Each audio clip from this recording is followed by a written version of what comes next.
नमस्कार, आप देख रहे हैं IITM उन्मेष, जहां हर सप्ताह हम आपके लिए लाते हैं देश दुनिया की सबसे ताज़ा और अहम खबरें।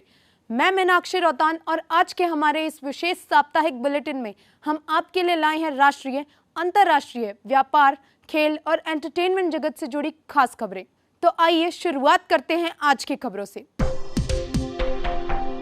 सबसे पहले राष्ट्रीय समाचार। कर्नाटक की राजनीति में हलचल। कर्नाटक कांग्रेस में अंदरूनी खींचतान ने जोर पकड़ लिया है। पार्टी नेता राज खन्ना ने प्रदेश अध्यक्ष DK शिवकुमार पर गंभीर आरोप लगाए हैं। उनका कहना है कि शिवकुमार उन्हें पार्टी से बाहर करने की साजिश रच रहे हैं। हालांकि कांग्रेस के वरिष्ठ नेताओं ने इन आरोपों को पूरी तरह बेबुनियाद बताया है। बिहार की राजनीति में तूफान। प्रधानमंत्री नरेंद्र मोदी की मां पर अपशब्दों को लेकर बड़ा विवाद खड़ा हो गया है।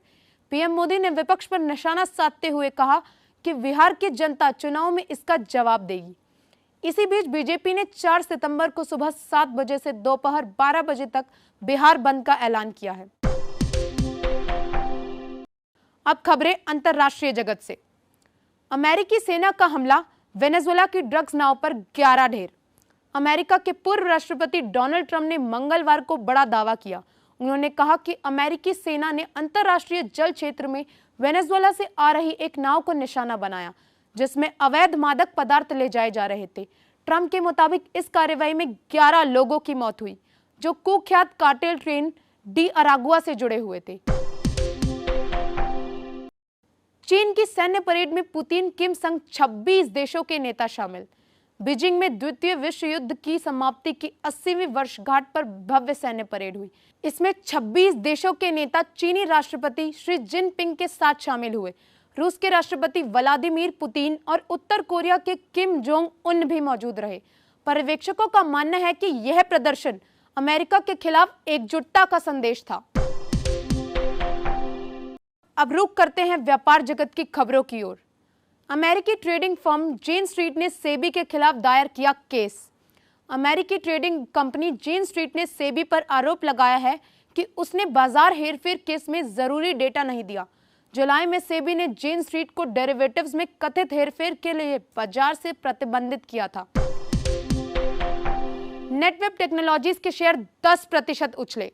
एनवीडिया ब्लैकवेल सर्वरों की सप्लाई के लिए 1734 करोड़ रुपए का ऑर्डर मिलने के बाद नेटवेब टेक्नोलॉजीज के शेयर बुधवार को 10% से ज्यादा बढ़कर 2493 रुपए तक पहुंचे। निवेशकों की जोरदार खरीदारी से कंपनी के शेयरों में जबरदस्त तेजी दिखाई गई। अब खबरें खेल जगत से। Bharat Korea hockey Asia cup. Bharat ने ग्रुप स्टेज में सभी मैच जीते। भारतीय टीम ने ग्रुप स्टेज में तीनों मैच जीते। भारत ने चीन को 4-3, जापान को 3-2 और कजाकिस्तान को 15-0 से हराया। भारत की रैंकिंग 7 है, जबकि कोरिया 15वें स्थान पर है। हालांकि कोरिया टूर्नामेंट को सबसे ज्यादा 5 बार जीत चुका है और 2022 का खिताब भी उसके नाम रहा। कोहली बोले, बेंगलुरु भगदड़ RCB इतिहास का सबसे दुखद दिन।